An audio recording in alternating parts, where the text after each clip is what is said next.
Ang AIM Global, kaya siya, pag sinabi kasi networking or katulad ng AIM Global, naano siya as pyramid dahil sa structure. Kasi bakit?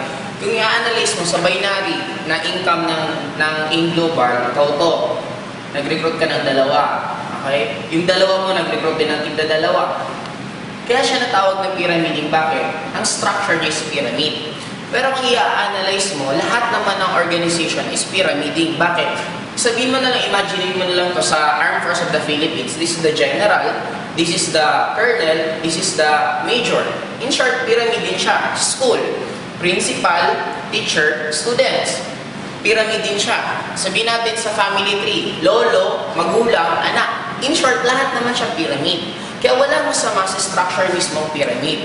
Ang nangyayari lang na masasabi mong pyramiding ang isang networking company, the moment nag-join ka, at yung pera mong binalik is hindi value for money, yun ang nangyayaring pyramiding. In short, parang nagbayad ka ng pera, para lang dahil sa pwede kang kumita sa mga re-recruitin mo, yun ang tinatawag na pyramiding. Pero the moment nag-join ka sa isang networking company, kung magkano yung binayad mo, halos binalik din yung halaga, automatic hindi na yun pyramiding. And ang AIM Global mismo, talagang lumagpas na kami sa pwede mong masabing pyramiding. Bakit? Approve mismo kami ng DSAP.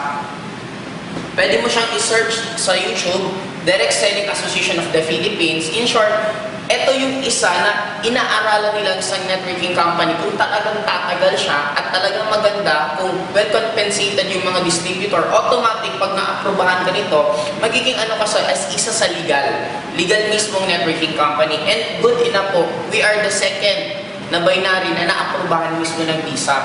Ang tagal, ilang buwan, pinag-aralan ng DSAP kung talagang ma-aprobahan, and automatic na-aprobahan na rin tayo. And maliban doon, ang presidente mismo ng AIM Global last year, nabigyan siya ng 2010 top 10 entrepreneur of the year. Kumbaga, nabigyan siya ng award ng Entrepreneur Magazine na isa sa pinakamagaling na entrepreneur for the 2010. Kaya ganun kaganda ang AIM Global mismo. Maliban sa aprobado ka na ng DSAP, yung may-ari pa mismo talaga yung isa sa, kumbaga may mga nag-a-approve na mismo na talaga nagpapatunay na maganda yung networking company. Hindi lang sila ang naging claim. Kumbaga parang sa showbiz, iba may pag naging best actor ka, best actress ka, kasi iba na mismo yung nag-a-award sa'yo. Sa AIM Global, marami na mismo ng mga iba't ibang organization na nagpapatunay na maganda talaga ang AIM Global. Kaya kung sasali ka sa amin, huwag ka nang mag-isip kung kasi hindi kami pyramiding, napaka-legit ng AIM Global for the past 5 years, talagang napakaganda.